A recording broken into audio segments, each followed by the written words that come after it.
perkenalkan, nama saya Teddy Setian Army dengan NPM 2336040020 dari Program Studi Administrasi Publik dari Universitas 17 Agustus 1945 Jakarta.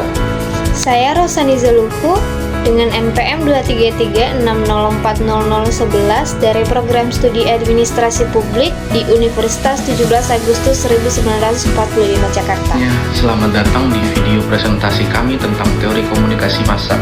Dalam kesempatan kali ini, kita akan membahas 4 teori penting yang menjelaskan bagaimana media mempengaruhi cara kita berpikir, bersikap, dan memandang dunia.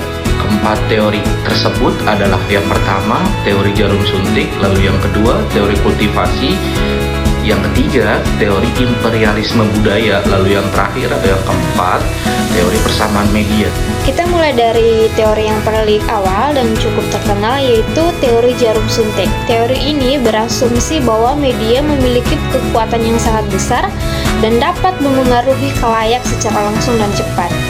Seperti jarum suntik yang langsung memasukkan obat ke dalam tubuh.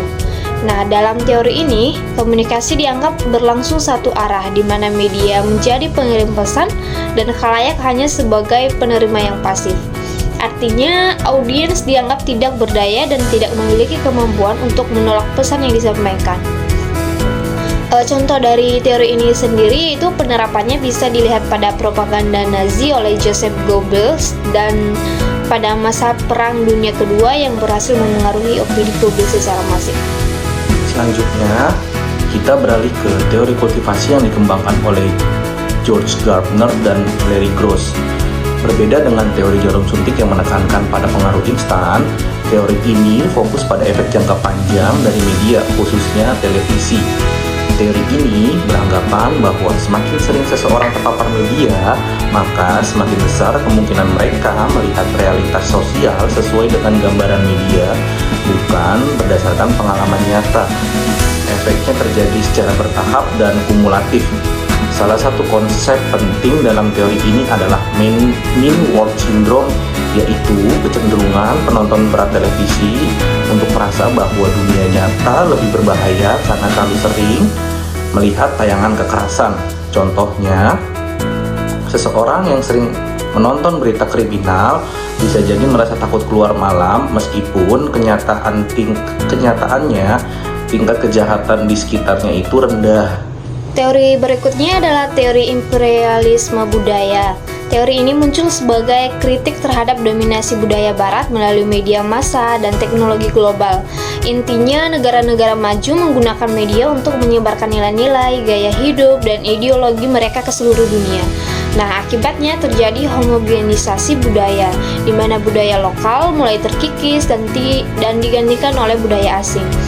Ciri khas teori ini adalah adanya dominasi budaya negara maju terhadap negara berkembang, serta penyebaran nilai-nilai seperti kapitalisme, individualisme, dan konsumerisme. Nah, contohnya dapat kita lihat dari dominasi film Hollywood di seluruh dunia yang membuat masyarakat lebih mengenal budaya Amerika dibandingkan budaya lokal mereka sendiri. Terakhir, kita masuk ke teori persamaan media yang dikemukakan oleh Clifford Nash dan Byron Reeves. Teori ini mengatakan manusia secara alami merespon media seperti halnya mereka merespon manusia lainnya.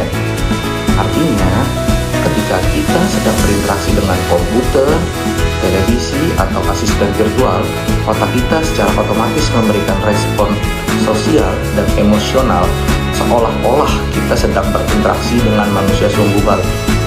Misalnya, saat kita mengucapkan terima kasih kepada Siri, Alexa, atau ChatGPT, itu menunjukkan bahwa kita memperlakukan media layaknya makhluk sosial. Atau ketika kita sedang merasa sedih, marah, atau senang terhadap karakter film, sebenarnya kita sedang memberikan reaksi emosional yang sama seperti terhadap orang lain di dunia nyata. Nah, dari keempat teori ini, jarum suntik, kultivasi, imperialisme budaya, dan persamaan media, kita bisa melihat bahwa media bukan hanya alat penyampai informasi. Media adalah kekuatan yang mampu membentuk cara kita berpikir, berperilaku, dan berinteraksi dengan dunia. Nah, karena itu, memahami teori-teori ini sangat penting agar kita bisa menjadi khalayak yang kritis dan bijak dalam mengonsumsi media. Terima kasih sudah menyimak presentasi ini. Sampai jumpa dan semoga bermanfaat.